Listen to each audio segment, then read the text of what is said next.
अस्सलाम वालेकुम, कैसे हैं आप सब। उम्मीद करती हूँ कि सब खैरियत से होंगे। आज मैं आपके साथ घर पर आम इस्तेमाल होने वाली और किचन से मुतल्लिक बहुत सी टिप्स शेयर करूँगी जो आपके लिए फ़ायदेमंद होंगी। इसलिए वीडियो को लाइक और शेयर ज़रूर करें और पूरा देखें ताकि कोई भी टिप आपसे मिस ना हो सके, और चैनल को सब्सक्राइब कर लें। केले ताज़ा रखने के लिए आजकल केले बहुत ज़्यादा महंगे हो गए हैं और बहुत ज़्यादा जल्दी ख़राब भी हो जाते हैं। इसलिए केलों को बहुत ज़्यादा दिनों तक ताज़ा रखने के लिए इसके ऊपरी वाले हिस्से पर थैली या फिर एलुमिनियम फॉइल लपेट दें। केले जल्दी ख़राब नहीं होंगे और काफ़ी दिनों तक तरोताज़ा रहेंगे। सब्ज़ मिर्चों को तवील अरसे तक ताज़ा रखने के लिए सब्ज़ मिर्च को फ्रिज में रखने से पहले इसकी ऊपर वाली डंडी उतार दें। इस तरह मिर्चें काफ़ी देर के लिए फ्रेश रहती हैं और ख़राब नहीं होती। और इसके अलावा इन्हें कागज़ में लपेट कर रखें। गर्मियों में गोश्त को ख़राब होने से बचाने के लिए कपड़े को सिरके और पानी में तर करके गोश्त में लपेट दें। काफ़ी दिन तक गोश्त ख़राब नहीं होगा और महफूज रहेगा। बासी चावलों को ताज़ा और महकदार करने के लिए देगची में पानी उबालकर इसमें चावल डाल दें। एक उबाल आने के बाद छान लें और दम पर रख दें, बिल्कुल ताज़ा हो जाएंगे। सिंक की बंदिश खोलने के लिए अगर सिंक में कचरा जमा हो जाए तो खाने के 2 चम्मच सोडा बाइकार्बोनेट यानी मीठा सोडा सिंक ड्रेन में डालकर ऊपर से 1 कप सिरका डाल दें। 1 घंटे में बंद ड्रेन खुल जाएगा। पुलाव और बिरयानी के लिए प्याज को जल्दी सुनहरा करने के लिए पुलाव या बिरयानी के लिए जब प्याज के लच्छे फ्राई करें तो इसमें थोड़ी सी चीनी छिड़क दें। प्याज जल्दी सुनहरे हो जाएंगे और खूबसूरत रंग आएगा। फ्रिज में सख्त होने वाले मक्खन को नरम रखने के लिए फ्रिज में रखने से मक्खन सख्त हो जाता है। अगर इसे इस्तेमाल से पहले कश कर लिया जाए तो वो गर्म टोस्ट पर आसानी से लग जाएगा। इसके अलावा मैदे की डो में भी आसानी से गूंदा जाएगा। दाल को मुनफरिद जायका देने का तरीका। कोई भी दाल पकाते वक्त इसमें मसाले शामिल करने से पहले अगर थोड़ी सी हल्दी और घी या मक्खन का 1 चम्मच डालकर कुछ देर पका लिया जाए तो दाल बिल्कुल मुनफरिद और जायकेदार बनती है। बंद गोभी की नापसंदीदा बू घर में फैलने से रोकने के लिए बंद गोभी पकाते वक्त इसकी बू पूरे घर में फैल जाती है। अगर गोभी पकाने के दौरान पैन में रोटी का एक टुकड़ा रख दें तो बू नहीं फैलेगी और खुशबू आएगी। अगर सुर्ख मूली या गाजर नरम पड़ जाएं तो इन्हें शीशे के प्याले में कच्चे आलू के साथ रखें और प्याले को ठंडे पानी से भर दें। सब्जियां देर तक ताज़ा रहेंगी।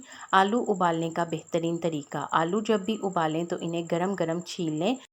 ठंडे होने के बाद छीलने से इनमें लेस पैदा हो जाती है। रोटी या चपातियों को नरम और ताज़ा रखने के लिए चपातियों को चंद दिनों तक महफूज रखने के लिए एयर टाइट जार में चपातियों के साथ थोड़ी सी अदरक भी रखें। चपातियाँ नरम और ताज़ा रहेंगी। या फिर चपातियाँ प्लास्टिक की थैली में बंद करके फ्रिज में रखें तो रोटियाँ नरम रहेंगी।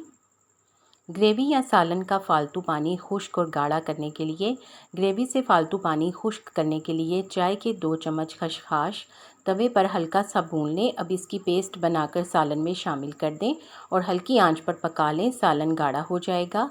प्याज को क्रिस्पी और सुनहरा फ्राई करने के लिए प्याज को क्रिस्पी और अच्छा ब्राउन करने के लिए प्याज के स्लाइस को दही में 15 मिनट के लिए भिगो दें, फिर फ्राई करें। इससे प्याज का रंग अच्छा आएगा और जायका ज़बरदस्त बनेगा। मेथी की कड़वाहट दूर करने के लिए इसमें नमक और हल्दी मिक्स करें। कुछ देर रखने के बाद धो लें, कड़वाहट ख़त्म हो जाएगी। चमड़े के सैंडल साफ़ करने के लिए चमड़े के सैंडल मैले हो जाएं तो तारपीन के तेल से बिल्कुल साफ़ हो जाएंगे। पनीर को नरम रखने और सालन में टूटने से बचाने के लिए पनीर को गर्म पानी में डालकर थोड़ी देर रखें, फिर इसे किसी भी सब्ज़ी में डालकर पकाएं तो पनीर नहीं टूटेगा। डबल रोटी की डो या आटा गूंथते वक्त नरमी के लिए डबल रोटी का आटा गूंथते वक्त अगर इसमें 1 टेबलस्पून लीमू का रस मिला दें तो आटा ज़्यादा फूलेगा और डबल रोटी ज़्यादा नरम होगी। सूप से चिकनाई ख़त्म करने का तरीका।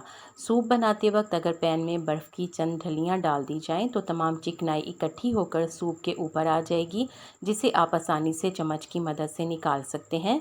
मटन या बीफ को जल्दी गलाने के लिए इसे पकाने से कम से कम 2 घंटे पहले सिरके, लेमन जूस, अनानास जूस या टमाटर में मैरिनेट ज़रूर करें। कपड़ों से स्याही के निशान हटाने के लिए कपड़े पर अगर स्याही या बॉल पॉइंट की लकीरें लग जाएं तो इन्हें स्प्रिट से साफ़ करें। दही जमाने का आसान तरीका। दूध इतना गर्म करें कि उंगली बर्दाश्त करे, फिर इसमें 2 चम्मच दही डाल दें तो 2 से 3 घंटों में ही दही जम जाएगी। मेहनत से बनाए गए सूप में अगर नमक ज़्यादा हो जाए तो इसमें कच्चे आलू या सेब का टुकड़ा डालकर 10 मिनट के लिए हल्की आंच पर पकाएं। नमक का असर खासा कम हो जाएगा। बाद में वो टुकड़ा सूप से निकाल दें। इसके अलावा अगर एक खाने का चम्मच चीनी भी सूप में डालकर पकाएं तो नमक की कड़वाहट दूर हो जाती है। आपको इन टिप्स में से कौन सी अच्छी लगी है कमेंट सेक्शन में ज़रूर बताएं। वीडियो को लाइक करके शेयर कर दें। आपके शेयर करने से यकीनन किसी को फ़ायदा हो जाएगा। उम्मीद है कि आपने चैनल को सब्सक्राइब कर लिया है। अगर अभी तक नहीं किया तो जल्दी से सब्सक्राइब करके बेल आइकॉन भी ज़रूर प्रेस कर दें ताकि आपको इस तरह की अच्छी अच्छी वीडियोस टाइम पर मिले। आप सबका शुक्रिया।